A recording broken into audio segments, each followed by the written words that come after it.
Setiap perjalanan mengandung makna.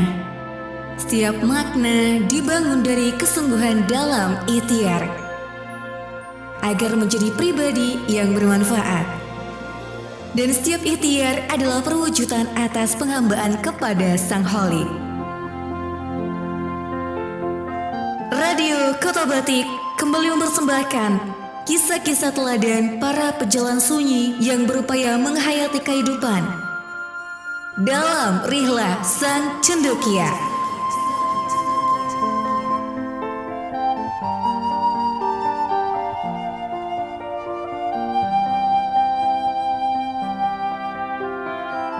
Sebelum dikenal tatanan kekuasaan negara modern, Nusantara merupakan sebuah rumah besar.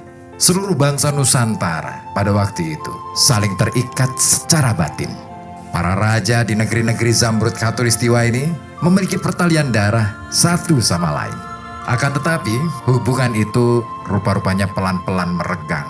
Kerajaan Belanda dan Inggris yang kala itu tengah mencokolkan kekuasaan mereka, rupa-rupanya mengkapling-kapling wilayah kekuasaan mereka di Nusantara melalui Traktat London 17 Maret 1824. Sejak itu, sejumlah kerajaan di tanah Melayu dan Nusantara mulai menyusun nasib mereka masing-masing. Salah satu kerajaan itu adalah Kerajaan Riau Lingga. Dulu kerajaan ini merupakan bagian Kesultanan Johor Riau dengan pusat pemerintahan di Tumasek atau sekarang Singapura. Kerajaan ini cukup terpukul atas kesepakatan itu. Karena di bawah kungkungan Belanda, kehidupan di kerajaan ini berjalan melamban, nyaris tak ada kemajuan termasuk di bidang kebudayaan. Di tengah-tengah kelambanan itu muncullah sosok pujangga Melayu Raja Ali Haji namanya. Kehadirannya tak sekadar membawa kesegaran wacana kesusastraan Melayu, akan tetapi juga membangkitkan kegairahan masyarakat kala itu terhadap kebudayaan.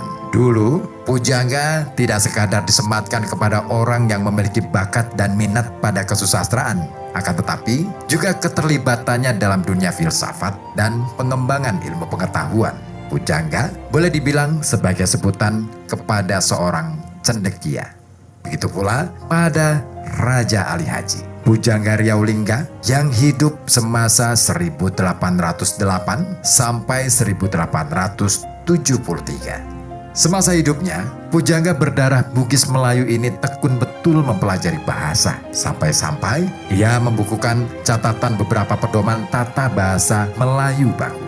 Catatan itulah yang kelak dirujuk sebagai pedoman tata bahasa Indonesia. Wajarlah apabila kemudian pemerintah Indonesia menganugerahi gelar Bapak Bahasa. Kepakaran Raja Ali Haji di bidang linguistik atau ilmu bahasa dapat kita temukan dalam bukunya Bustanul Katibin Lis-Subyan Al-Muta'alimin atau yang lebih dikenal dengan Bustanul Katibin.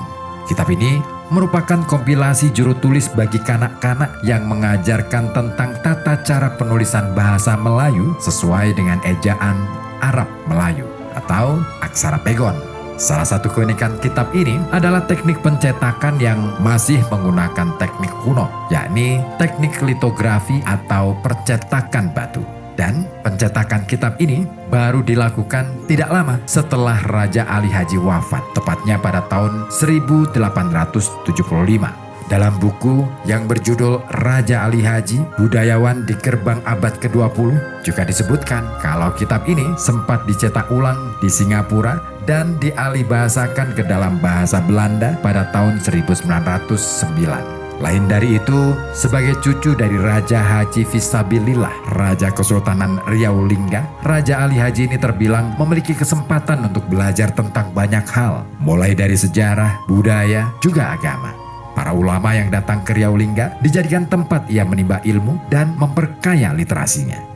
Pengalaman literasi itu pula yang rupa-rupanya mendorong Raja Ali Haji melakukan perjalanan ke Tanah Suci Mekah di usianya yang ke-19 tahun. Selain untuk menunaikan ibadah haji, ia gunakan kesempatan itu untuk belajar agama serta menuliskan catatan-catatan perjalanannya. Sampai lahirlah dari catatan itu sebuah kitab yang diberi tajuk Tuhfat An-Nafas.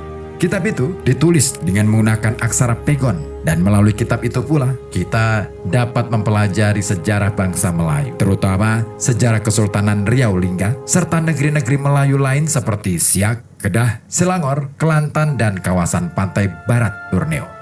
Melalui kitab itu pula, Raja Ali Haji menyampaikan kritiknya atas perilaku raja-raja yang tidak sesuai dengan nilai-nilai moral dan etika ajaran Islam dan budaya Melayu.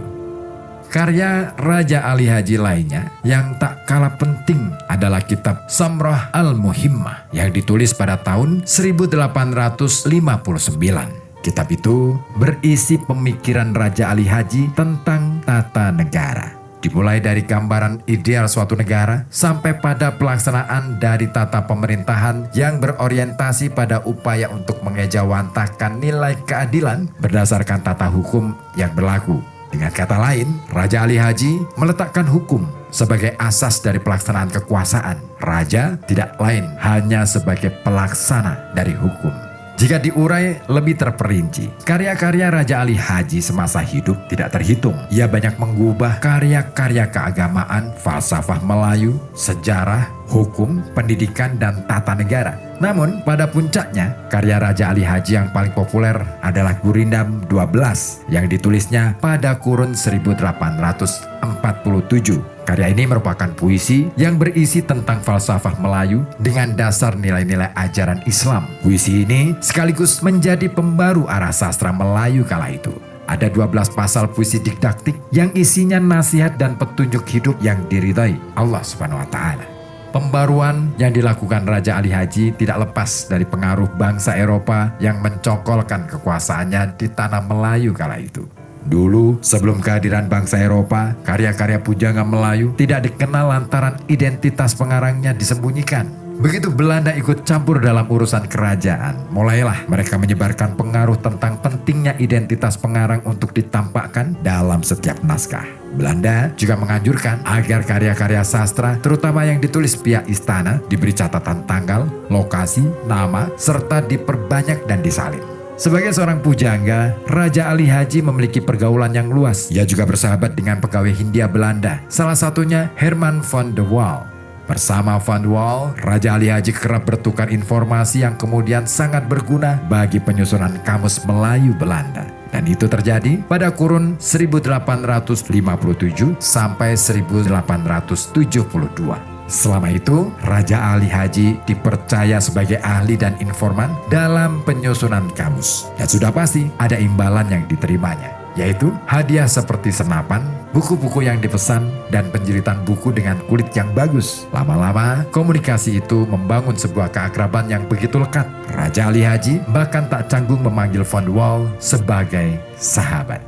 Demikianlah seorang ulama yang pandai itu, Raja Ali Haji. Ia tak sekadar mewariskan buah pikiran, melainkan pula cara bergaul dengan dunia luas. Sebab terkadang kita tak cukup punya pengetahuan untuk membaca kelemahan diri sendiri tanpa bergaul dengan orang lain, orang-orang di luar lingkaran kita. Dan dari pergaulan itulah karya-karya Raja Ali Haji mendapatkan tempat khusus di negeri-negeri Eropa sebagai salah satu bacaan penting.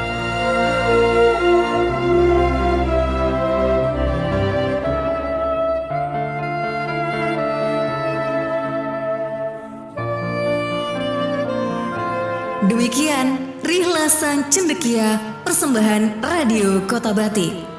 Semoga kita bisa mengambil hikmah dari setiap kisah teladan para cendekia Muslim Nusantara.